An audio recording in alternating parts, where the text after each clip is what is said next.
우리말 성경으로 같이 교독하도록 하겠습니다. 창세기 13장 1절에서 10절까지 말씀, 제가 먼저 또 여러분들이 그 다음 이어서 교독하도록 하겠습니다.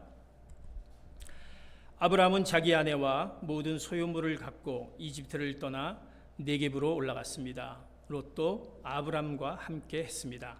아브라함에게는 같이 하겠습니다. 아브라함에게는 가축과 은과 그는 네겝을 떠나서 계속 여행을 해 베델에 이르러 자신이 전에 장막을 쳤던 베델과 아이 사이의 장소에 도착했습니다.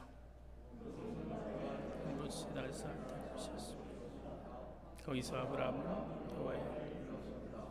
한편 아브라함과 함께 다니던 롯에게도 양과 가축과 장막들이 따로 있었습니다. 너무 좋았습니다. 그들이 함께 지내기에 그들이 가진 것이 너무 많았습니다. 아브라함의 양치기들과 롯의 양치기들 사이에 싸움이 일어났습니다. 그 당시에는 가나안 사람과 브리스 사람도 그 땅에 살고 있었습니다. 롯에게 말했습니다. 우리는 한 친척이므로 너와 나 사이에 내 양치기와 내 양치기 사이에 더 이상 온 땅이 내 앞에 있지 않느냐. 나를 떠나거라. 만약 내가 왼쪽으로 가면 나는 오른쪽으로 가겠고 내가 오른쪽으로 가면 나는 왼쪽으로 가겠다. 같이 봅니다. 롯이 눈을 들어 요단의 온 들판을 보니 그곳은 소알에 이르기까지 사방에 물이 넉넉한 것이 마치 여호와의 동산이나 이집트 땅 같았습니다. 이때는 여호와께서 소돔과 고모라를 멸망시키기 전이었습니다. 아멘. 이제 오늘 귀한 말씀을 전해 주실 우리 유수열 목사님을 이미 여러분들 아신 분들은 아실 거라고 생각합니다. 우리 유수열 목사님은 사실 CGN을 통해서 많이 여러분들이 또 이렇게 뵙습니다. 전 미주 CGN 본부장을 또 하셨고 또 많은 그 CGN에서 프로그램을 담당하셨습니다. 제가 기억나는 거는 그 오영실 그 집사님과 함께한 브라보 마이 라이프라는 그런 프로그램이 있었습니다. 아마 여러분 기억나시는지 모르겠습니다. 우리 유소열 목사님은 큐티 세미나 그리고 1:1 제자 양육 전문 또 강사님으로 또 저희 온누리교회에서 또 섬기시고 계시고 또 여러 가지 목사님이 갖고 있는 많은 이력들이 있습니다. 그러나 또 너무나 길게 할 수 없고 지금 현재 인천 온누리교회 부목사님으로 또 섬기고 계십니다.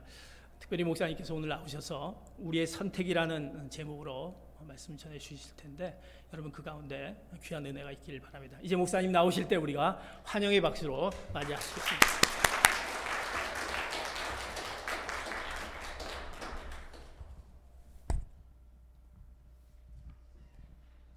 네, 여러분 주님 안에서 여러분 뵙게 돼서 너무나 반갑습니다. 제가 사실 7월, 8월 2달 안식월을 교회에서 받았습니다. 그래서 저희 그 자녀가 이곳에 있기 때문에 그래서 우리 자녀 아들과 며느리를 좀 만나러 이렇게 와서 이렇게 양복을 갖춰 입지를 못하고 왔어요. 그래서 이렇게 정장을 하지 못했음을 여러분 양해를 해 주시길 부탁드리겠습니다.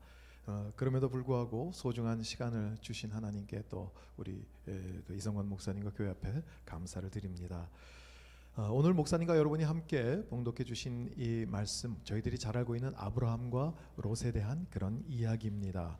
하나님은 갈대아 우르에서 하나님을 전혀 알지 못했던 한 사람 아브라함을 선택하셔서 그를 하란을 통해서 가나안까지 인도하셨습니다. 저희들은 아브라함을 믿음의 조상이다라고 얘기를 합니다.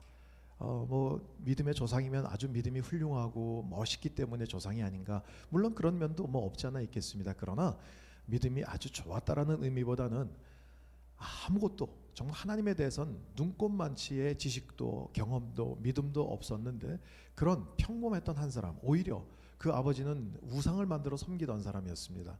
그러니까 그런 데에 있던 한 사람을 택해서 어떻게 믿음의 사람이 되는가라는 그 과정들을 보여주시는 첫사람이라는 의미가 굉장히 큽니다. 그래서 믿음의 조상입니다. 처음부터 믿음이 좋았던 사람이 절대로 아닙니다. 자, 그런 아브라함을 선택하셔가지고 그 본토 친척 아비집을 떠나 먼 그 당시에 무슨 국제법이 있지도 않았고요. 뭐 길이 명확하게 있지도 않고요. 그러니까 그 험한 길을 가게 하셨습니다. 그래서 이 가나안 땅까지 이렇게 오게 하셨습니다. 아마 결코 쉬운 일이 아니었을 것입니다. 그런데 고향을 떠날 때 조카 롯을 데리고 함께 나옵니다. 그 당시에는 어떤 법으로 이렇게 보호받던 시대가 아니기 때문에 식구들이 많아야, 그 부족이 좀 강해야, 그래야 자기가 어떤 공격이나 그런 어떤 위험으로부터 스스로를 방어할 수 있기 때문에 많은 식구가 있으면 좋겠다 싶어가지고 아마 조카 롯을 데리고 그러고 떠나는 것 아닌가. 아직까지 온전한 믿음이 없습니다. 하나님이 지키시고 인도하시겠다라는 그런 믿음이 없기 때문에 아마 그러한 선택을 할 수밖에 없었을 것입니다. 창세기 11장에 족보가 나오는데 그 족보를 보면 롯의 아버지는 일찍 죽은 것으로 보입니다. 아브라함이 고향을 떠날 때 그의 나이가 벌써 75세다라고 하고 있어요. 그러니까 그 나이에 아들이 없었던 아브라함에게 롯은 말이 조카지 사실은 아들이나 다름이 없었을 것으로 생각이 됩니다. 그러니까 그렇게 아주 친한 사이였어요. 아주 끈적끈적한 그런 아들처럼 여기는 조카였습니다. 그런데 이 삼촌과 조카 사이에 이제 다툼이 생기기 시작한 거예요. 자, 하나님의 인도하심으로 이제 가나안 땅에 잘 정착해서 그러면서 그 은혜 가운데 점차 자신들의 재산이 늘어가기 시작했습니다. 그랬더니 이 목동들끼리 다툼이 시작된 거예요. 그 땅은 한정돼 있는데 소떼, 양떼는 자꾸 늘어나기 때문에 그래서 이제 막 먹을 풀들이 없는 거예요. 그런 가축들이. 그러니까 자신들이 데리고 있던 이 목동들의 싸움으로 인해서 아마 이 두 사람의 관계도 조금은 힘들어지지 않았을까, 불편한 관계가 되기 시작했습니다. 그래서 이제 이에 대한 해결책으로 아브라함이 롯에게 선택권을 주는 거예요. 야, 네가 먼저 택해. 네가 우하면 내가 좌하고, 내가 좌하면 나는 우하고, 네가 먼저 결정을 해라. 좋은 곳을 택해서 먼저 떠나면 그 다음에 나머지 내가 할게 라고. 그렇게, 자, 그런 제안, 아브라함이 제안을 합니다. 자, 그런 제안에 롯이 어떻게 행동을 했는지 한번 보겠습니다. 자, 저희가 창세기 13장 10절하고 11절을 그걸 한번 다시 한번 저희들이 같이 한번 읽도록 하겠습니다. 창세기 13장 10절부터 읽겠습니다. 롯이 눈을 들어 요단의 온 들판을 보니 그곳은 소알에 이르기까지 사방에 물이 넉넉한 것이 마치 여호와의 동산이나 이집트 땅 같았습니다. 이때는 여호와께서 소돔과 고모라를 멸망시키시기 전이었습니다. 롯은 요단의 온 들판을 선택해 동쪽으로 갔습니다. 두 사람은 이렇게 헤어졌습니다. 이렇게 기록이 되어 있습니다. 자, 그가 눈을 들어서 멀리까지 바라보았는데 너무너무 멋지고 좋아 보이는 땅이 탁 눈에 들어온 거예요. 그것을 선택했는데 그것이 여러분들이 잘 알고 있는 소돔과 고모라 땅입니다. 그 땅에 대한 표현을 지금 롯이 뭐라고 그랬냐면 물이 넉넉한 것이 마치 여호와의 동산 같고 이집트 땅과 같다라고 얘기하고 있어요. 자, 여호와의 동산이다라는 것은 거기 하나님이 임재해 계셨다라는 그런 의미보다 여호와라는 단어가 가끔 성경에서 형용사로 쓰일 때는 굉장한 멋있는 이러한 단어로 사용됩니다. 그러니까 여호와의 산 그러면 거긴 하나님이 계시는 산이야 라는 그런 의미보다는 여호와의 산, 굉장히 크고 높은 산이다, 멋있는 산이다라는 그런 표현이에요. 그러니까 여기에 지금 여호와의 동산 같다 그러면 야, 거기 진짜 멋있는 땅이야, 기름진 땅이고 물이 흐르고 너무나나 멋진 곳이야 라는 그런 표현이에요. 또 이집트 땅과 같았다라고 하는데 이집트는 그 당시 최고 문명 국가였습니다. 그러니까 그렇게 발달한 지역처럼 그렇게 보인다라는 것이죠. 그러니까 뭐 60년대 우리 한국에서 어린 시절을 보낸 분들은요, 우리 친구들끼리 자랑할 때 물건 하나 갖고 오면 야야 이거 미제야 미제, 그러면 그때 최고였어요. 그러니까 지금 미국에 살면서 그거 전혀 가슴에 와닿지 않으시잖아요. 그런데 저희들이 어렸을 땐 뭐 연필이고 지우개고 야 이건 미제야 그러면 최고였습니다. 그러니까 이집트 땅과 같았다라는 것은 최고다라는 거예요. 자, 그러니까 이렇게 화려하고 좋아 보였다라고 얘기를 하는데 과연 이것은 누구의 판단입니까? 지금 롯의 판단이에요. 전적으로 롯의 눈에 그렇게 보인 거예요. 롯이 가지고 있는 기준으로 볼 때 그곳은 그렇게 멋진 곳으로 생각을 했었고요. 이게 바로 하나님의 축복이다라고 생각을 했던 것입니다. 여러분, 우리 미국 땅에서 그렇게 멀지 않은 남미의 베네수엘라라는 그런 나라가 있죠. 저도 잘 몰랐는데 석유 매장량이요 세계 1위라고 합니다. 이 중동 국가보다 더 석유가 많다라는 거예요. 산유량은 한때 세계 5위였습니다. 근데 지금은요, 그 베네수엘라라는 나라가 너무 살기 힘든 그런 나라가 되고 말았어요. 아니 그들 가운데 풍부한 석유가 있었는데 왜 그럴까? 그래요. 그 풍부한 석유가 있기 때문에 무슨 생필품을 만들 필요가 없었어요. 농사를 지을 필요도 없었어요. 그냥 석유를 판 돈으로 수입을 하면 오히려 그게 비용이 적게 들기 때문에 아니 그거 석유를 믿고 그냥 그것만 그냥 자랑하고 있었어요. 그래서 다른 어떤 산업을 육성할 필요가 없었습니다. 그들이 그렇게 자랑하고 믿었던 그 석유. 그러나 이 국제에 여러 가지 많은 큰 손들이 있잖아요. 그 사람들의 여러 가지 많은 그런 뭐 여러 가지 농간이라고 그럴까요? 그런 작업으로 인해서 국제 유가가 떨어지고요. 또 수입원들이 막 막히기 시작하자 모든 것이 무너지고 말았습니다. 그래서 정말 살기 힘든 나라가 되고 말았어요. 자, 무한한 매장량을 자랑하는 석유가 있는 한 우리나라는 절대 망할 수가 없어라고 생각한 그 인간들의 자부심이 여지없이 무너져 버린 것을 저희들은 볼 수 있습니다. 예, 저희들이 하나님 외에 자랑하고 믿고 의지하는 것 언젠가는 날개없이 추락하고 맙니다. 절대 변하지 않을 것이다 라고 여겨고 철저하게 의지한 모든 것이 어느 순간 사라지고 맙니다. 지금 우리의 눈에 보기 좋고 우리를 만족시키는 여러 가지 것들, 그런 절대로 신뢰할 만하다라는 것, 자 그런 것은 세상에 없습니다. 그럼에도 불구하고 롯이 갖고 있는 믿음의 이해는 여기까지였어요. 그냥 자기 눈에 보이는 모든 것이 좋아 보이고요, 기름진 땅이고요, 야 여기는 진짜 여호와의 동산 같고 이집트 땅 같아, 여긴 최고야 최고. 보이는 것에 만족하는 감각적인 삶의 모습이 롯에게 있었던 것입니다. 그럼에도 아브라함 옆에서 뭔가 이렇게 주워들은 얘기가 있었어요. 그래서 믿음이 조금은 있었던 것 같습니다. 성숙하진 않았지만 믿음이 조금 있었기 때문에 그가 한 행동을 보면은요, 우리 창세기 13장 12절 한번 같이 읽어보시죠. 12절에 롯이 무엇을 행동을 어떻게 했는가 같이 읽겠습니다. 아브라함은 가나안 땅에 정착했고 롯은 평온의 성들에 정착해 소돔 가까이에 장막을 쳤습니다. 자, 소돔과 고모라 땅이 그렇게 멋지고 좋아 보이는데 아니 가까이 들어가질 않고 안에 들어가질 않고 그냥 가까이 근처에 산 거예요. 소돔의 중심이 아닌 근처 위성 도시에 머문 것입니다. 아니 자신의 눈에 그렇게 좋아 보였다면, 그렇게 멋진 땅이었다면 그 안에 들어가서 살았어야 할 텐데 왜 근처에 가까이에 머물렀을까? 그 이유가 13절에 나옵니다. 13절에 뭐라고 되어 있냐면요, 그런데 소돔 사람들은 여호와 앞에서 아주 악한 죄를 짓고 있었습니다. 아하, 예, 이것이 바로 이유였습니다. 그렇게 보기 좋았던 지역인데 막상 가까이 가서 보니까 듣도 보도 못한 죄악의 모습들이 거기에 있었던 거예요. 그러니까 차마 그 소돔의 중심까지는 들어가 살지 못하고 근처 지역에 그냥 머물렀던 것입니다. 아니 그렇게 악한 죄를 짓고 있는 심각한 곳임을 발견을 했다고 한다면, 야 이거 내가 겉으로 볼 때는 좋아 보이는데 안에 내면을 보니까 이게 그게 아니구나, 이젠 빨리 떠나야겠다, 다른 곳을 찾아야겠다라고 했으면 좋았을 텐데, 그 땅이 비록 죄악이 넘치는 도시였지만 아니 여러 가지 매력적인 것이 많았어요. 비즈니스 할 게 너무나 많았어요. 아 여기만 잘만 그냥 뭐 핸들링하면 그러면 내가 돈도 많이 벌고, 아 그리고 여기서 굉장히 많은 것을 얻을 수 있을 것 같아라는 그런 판단을 한 거예요. 그러니까 집은 근처에 살고 사업은 그 안에 들어가서 했던 것입니다. 적절한 거리를 두면 괜찮겠지라고 생각을 했던 것 같습니다. 자, 그렇게 생각하고 이제 거기서 삶을 시작한 롯이 과연 어떻게 변했는가? 창세기 14장 12절 말씀 한번 보겠습니다. 또한 그들은 소돔에 살고 있는 아브라함의 조카 롯도 사로잡고 그의 재산까지 약탈해 갔습니다. 자, 지금 이제 나중에 일어난 일인데 지금 롯이 어디 있다고 하고 있습니까? 소돔에 살고 있다라고 하고 있어요.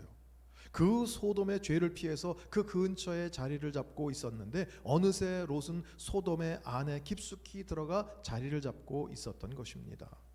아마 그냥 제 개인적으로 생각에 그 근처에 살고 있었는데 출퇴근도 멀고 트래픽도 있고 가까이 가야 장사도 좀 오래 할 수 있고, 그러니까 야 가자 이사를 하고요. 또 시간 지나고 보니까 그들의 죄의 모습들이 그냥 익숙해져 가지고요, 뭐 사람 사는 게 다 그런 거 아니겠어, 적절하게 그냥 타협을 하고 그래서 그냥 별거 아닌 것처럼 여기게 돼서 그 가운데로 안전히 들어가 자리를 잡게 된 것입니다. 자, 우리 창세기 19장 1절 말씀도 한번 보겠습니다. 창세기 19장 1절입니다. 저녁 때 두 천사가 소돔에 도착했습니다. 롯이 성문에 앉아 있다가 그들을 보자마자 얼른 일어나 맞이하고 땅에 엎드려 절했습니다. 자, 이것은 소돔 안에 들어가서 산 지 얼마의 시간이 지난 다음에 하나님께서 이제 그 땅을 멸망할 그런 계획을 가지고 소돔에게 롯에게 미리 알려주기 위해서 그 땅에 두 천사를 보냈을 때 얘기예요. 그런데 지금 아까 우리가 읽었던 19장 1절에 보니까 롯이 성문에 앉아 있다라는 거예요. 자, 이 성문에 앉아 있었다라는 표현은요, 그냥 할 일이 없어서 우두커니 거기에 앉아서 시간을 보냈다라는 그런 의미가 아니라 아주 굉장히 중요한 상징적인 의미가 있는데, 성문에 앉았다라는 것은요, 첫 번째는요, 최고의 부자거나 그 동네에서 최고의 부자거나, 두 번째 그 지역을 다스리는 재판관이었을 때만 성문에 앉아 있습니다. 그러니까 롯은 이방인인데 그 땅에 들어가서 열심히 산 결과 저희들의 표현으로 성공한 거예요. 그러니까 이 말씀을 보건대 그 마을에 유지가 됐거나 손꼽히는 부자가 된 것입니다. 예, 그렇습니다. 롯은 세상의 기준으로 보면 성공한 사람이에요. 악착같이 돈 벌려고 애를 쓰면서 타국에서 여기에 위치까지, 이러한 위치에까지 오기가 쉽지 않은 그런 모든 시간, 그런 모든 사건들을 보냈을 것입니다. 어쩌면 저희들의 모습처럼요, 정말 안 쓰고 안 먹고 자식들을 위해서 악착같이 돈을 벌고 또 벌고 벌었을 거예요. 이민자로 살면서 온갖 험한 소리 들어가면서 굳은 일도 마다하지 않고요, 오직 그냥 자식 새끼 하나 잘 되는 것을 위해서 일을 악물었을 수도 있습니다. 물론 거기엔 자신의 행복이나 물질의 만족을 얻고자 하는 마음도 분명히 있었을 것입니다. 그래서 그는 드디어 부와 명예를 거머쥐게 된 것입니다. 그래서 성문에 앉아있는 위치에까지 된 거예요. 그렇다면 롯은 뭔가를 이루었는데 행복했을까? 만족했을까? 신약 성경에는 이 롯에 대한 평가가 기록되어 있습니다. 베드로후서 2장 6절 7절 말씀 8절까지 한번 저희들이 같이 보도록 하겠습니다. 베드로후서 2장 6절부터 8절까지. 또한 그분은 소돔과 고모라 성을 심판하시고 멸망시켜 잿더미가 되게 하심으로 경건하지 못한 사람들에게 닥칠 일의 본보기로 삼으셨습니다. 그러나 무법한 사람들의 음란한 행실로 인해 고통받는 의인 롯은 구해내셨습니다. 이 의인은 그들과 함께 살면서 날마다 무법한 사람들의 행실을 보고 들으므로 그의 의로운 영혼에 상처를 입었습니다. 뭐라고 돼 있어요? 날마다 마음에 상처를 입는 삶을 살 수밖에 없었습니다. 돈은 벌었는지 모르겠어요. 어떤 명예를 얻었는지는 모르겠어요. 그런데 그 영혼 가운데, 그 내면 가운데 너무너무 심한 고통을 당하고 있었습니다. 주변에 죄악이 심했기 때문에 어려운 시간들을 보냈던 것입니다. 그렇게 낯선 땅에 와서 고생을 하면서 자신이 갖고 싶은 것을 가질 수 있었고요, 먹고 싶은 것을 실컷 먹을 수 있었음에도 행복한 것은커녕 롯의 마음은 매일매일 상해 갔던 것입니다. 날마다 상처 입는 갈등 가운데 보내는 하루하루를 지낼 수밖에 없었어요. 그러한 가운데 있다 할지라도요, 자녀들만이라도 올바로 잘 자라주었다라면 사실 그나마 위안이 됐을 텐데, 가족들의 모습은 어땠을까요? 가족들의 모습이 잠깐 언급되어 있습니다. 창세기 19장 14절 보겠습니다.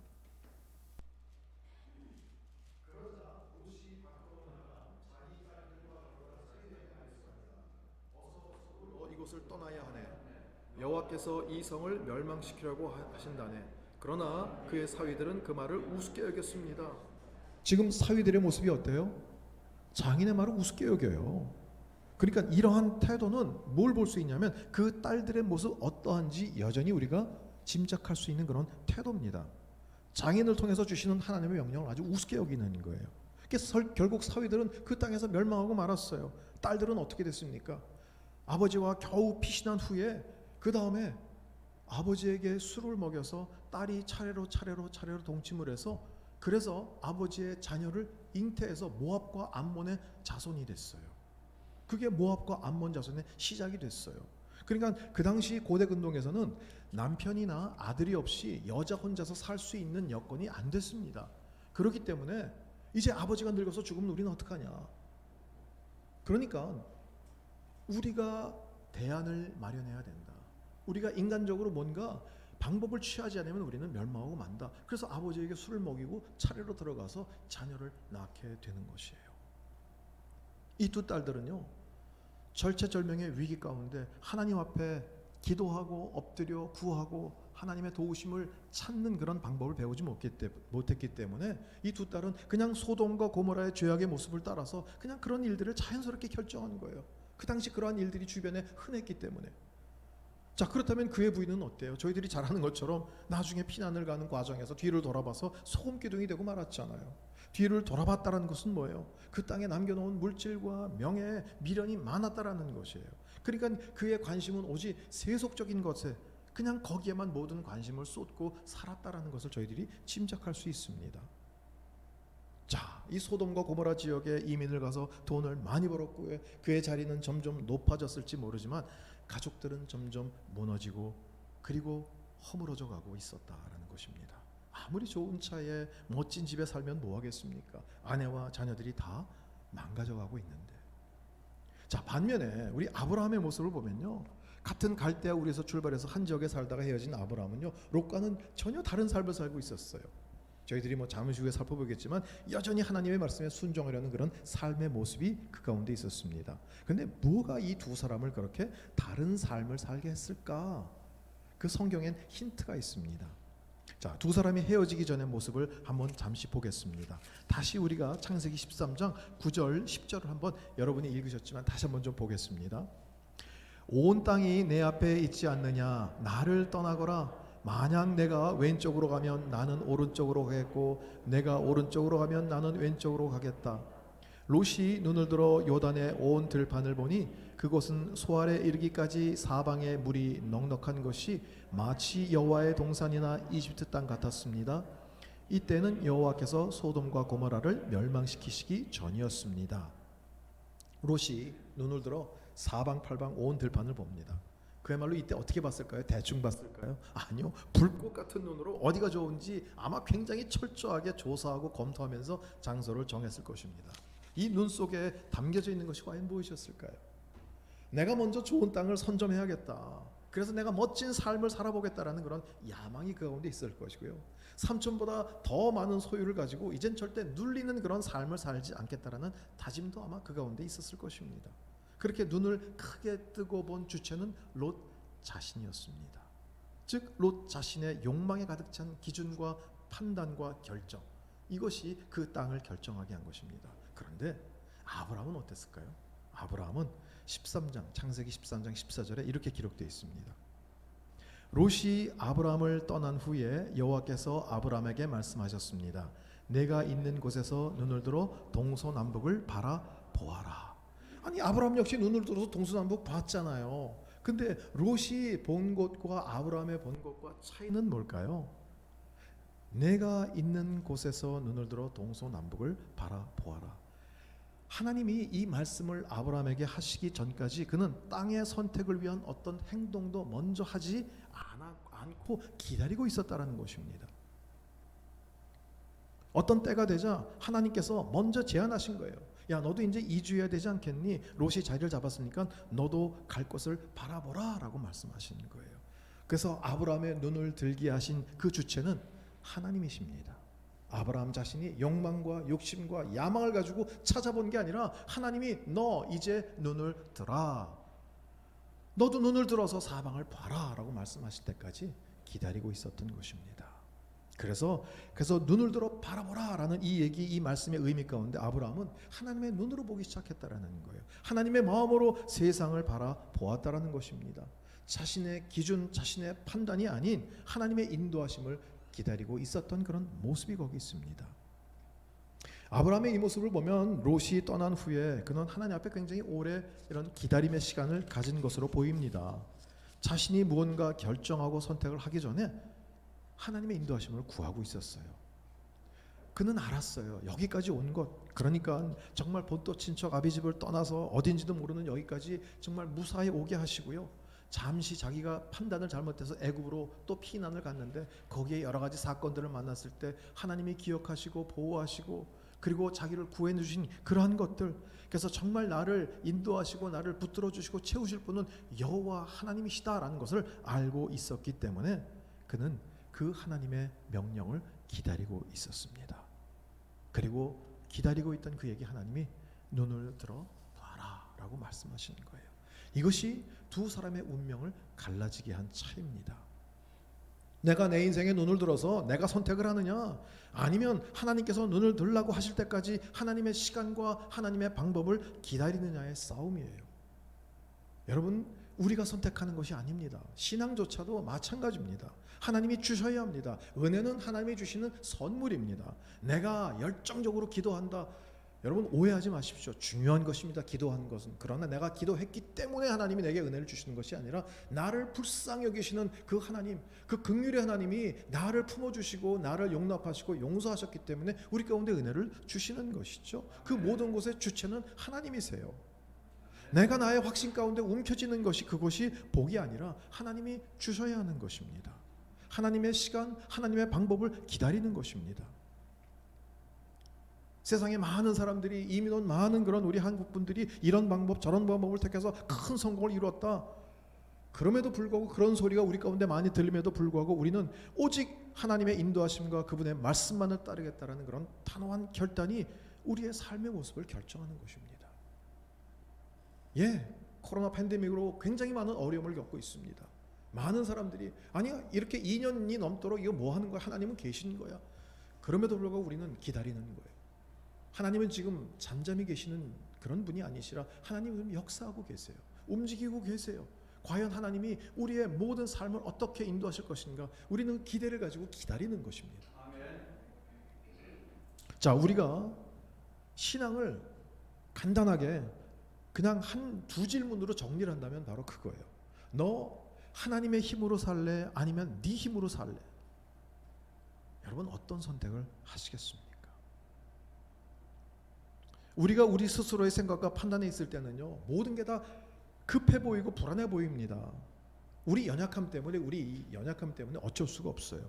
아무리 똑똑한 사람, IQ가 150에서 멘사클럽 회원이고 좋은 학교를 나오고 그랬어도요, 인간의 생각에서 나온 답은 결국은 불안과 근심과 염려일 뿐입니다. 그래서 우리는 철저하게 하나님을 의지하고 순종하는 그런 훈련을 해야만 합니다. 그래서 이러한 믿음을 갖기 위해서 우리 가운데 가장 필요한 것은 하나님이 어떤 분인지를 아는 거예요. 하나님을 알아야 합니다.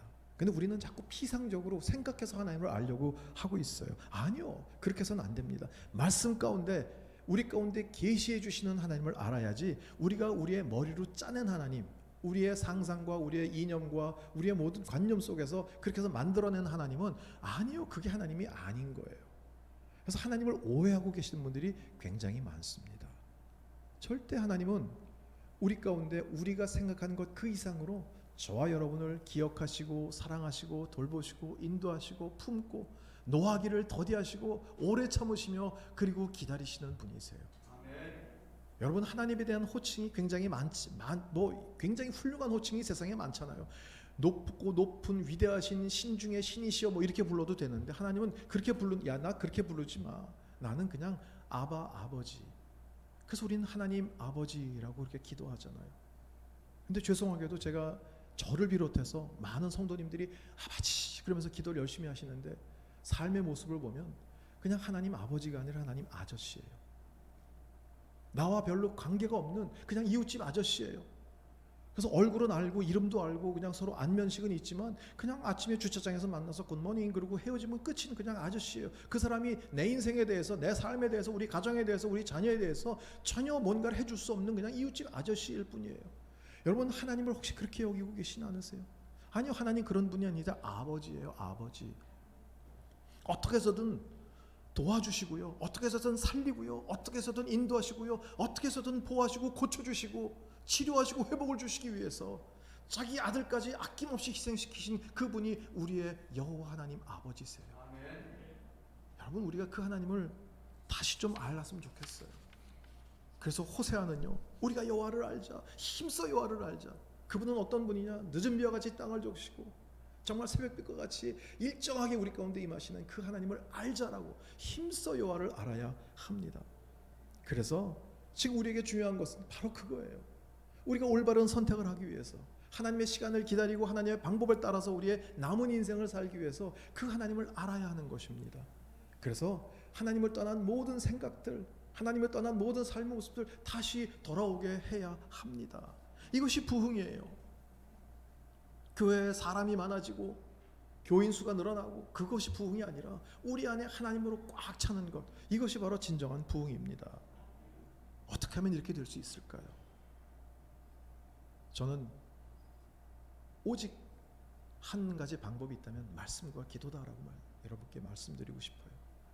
여러분, 우리는 얼마나 하나님의 말씀을 읽고 묵상하고 연구하고 공부하고 암송하고 그리고 적용하고 있습니까?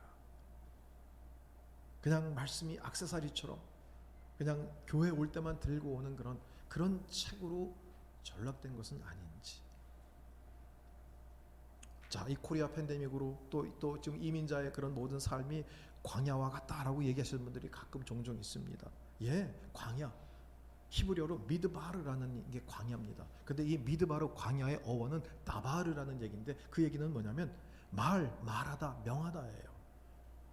그러니까 하나님이 말씀하시는 곳이 어디냐? 광야예요. 우리가 힘들다고 여기는 그 광야 미드바르에서 우리는 죽겠는데 하나님은 거기서 말씀하세요. 다바르. 그래서 우리가 진짜 어려울 때, 진짜 힘들 때, 정말 삶 가운데 예기치 않았던 그런 어떤 사건이 우리 가운데 닥쳤을 때 우리는 그 과거의 한복판에서 우리가 갖고 있던 모든 세속적인 모든 것을 내려놓고 하나님의 음성을 듣는 것입니다. 하나님의 말씀을 듣는 것입니다.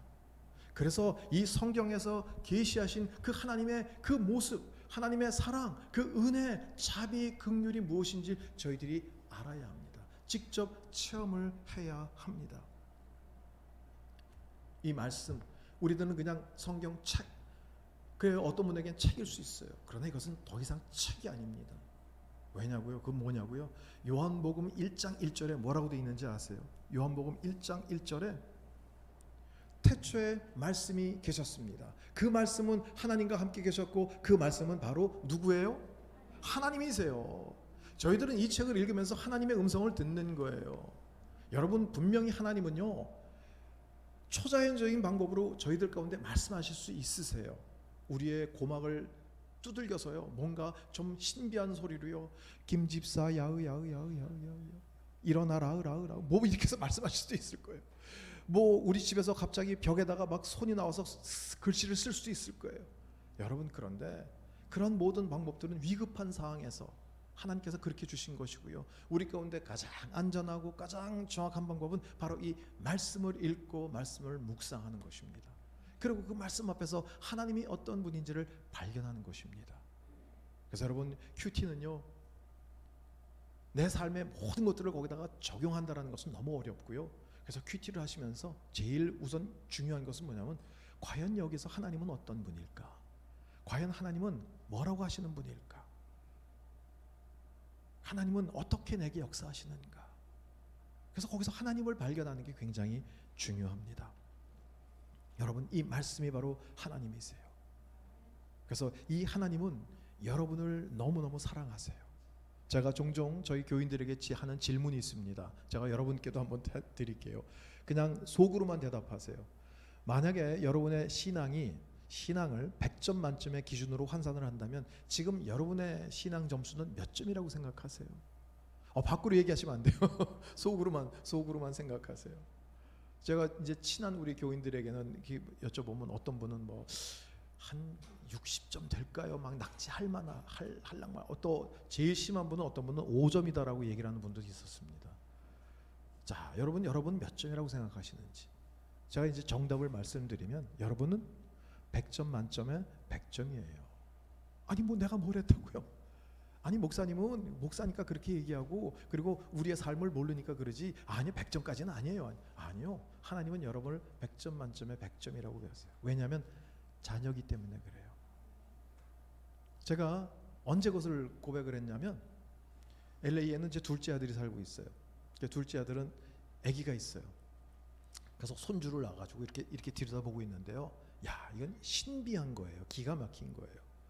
그러니까 걔가 하는 것은 뭐냐면 울고 먹고 자고 싸고 이거밖에 없어요. 칭얼거리는 밖에 없어요. 저를 뭘 도와줍니까? 저에게 무슨 뭐 돈을 줍니까? 아니요, 아무것도 없어요. 그럼에도 불구하고 손주를 점수를 매기면 몇 점을 줄 것 같아요? 누가 물어본다면 전 100점 만점에 1000점을 주고 싶어요. 이건 기가 막힌 거예요. 그게 아버지 마음이구나. 하나님이 여러분을 보실 때 바로 그러세요.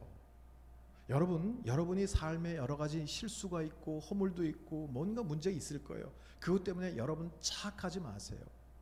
하나님은 여러분을 자녀로 삼으셨어요. 그리고 우리 안에는 하나님의 형상이 있습니다. 하나님의 형상이 있고 그 손상된 형상을 회복시키기 위해서 예수 그리스도의 보혈의 피가 또 우리 가운데 있어요. 그래서 우리 온전하게 회복이 된 거예요. 이제 이것을 선포하고 하나님의 자녀답게 사는 것을 배우는 것만 저희들 가운데 남은 거예요. 그 방법이 이 말씀 가운데 있는 거예요. 우리의 눈으로 볼 때는 롯처럼 내가 좋은 것, 내가 보기에 너무너무 아름다운 것, 내 욕심을 채울 만한 것들을 선택하고 싶지만 진짜 좋은 것을 주신 분은 여호와 하나님이다라는 것을 우리가 말씀 가운데 듣고 알기 때문에 아브라함처럼 기다리는 거예요. 아브라함도 마음으로 속으로는 급했을지도 모르겠어요. 언제 말씀하실려나, 왜 안 하시지? 그럼에도 불구하고 하나님이 말씀하실 때까지 기다리시는 거예요. 그 모든 근본은 말씀, 이것을 읽고 그 하나님을 만나는 것입니다. 전 포틀랜드 온누리 교회 우리 여러 성도님들이 진짜 그러한 은혜가 있기를 주의 이름으로 축원합니다. 그래서 말씀 가운데 하나님을 만나고 그 하나님과 동행하는 삶을 살고, 그래서 정말 그 이민자의 삶 가운데서도 하나님이 이렇게 역사하셨어. 우리가 남들처럼 풍요롭고 뭔가 많고 이건 아니래도 하나님이 이렇게 역사하시고 이렇게 우리를 위로하시고 이렇게 우리를 돌보시고 이러이러한 은혜를 주셨어라는 간증이 여러분 가운데 풍성하게 차고 넘칠 수 있기를 주의 이름으로 축원합니다. 기도하겠습니다.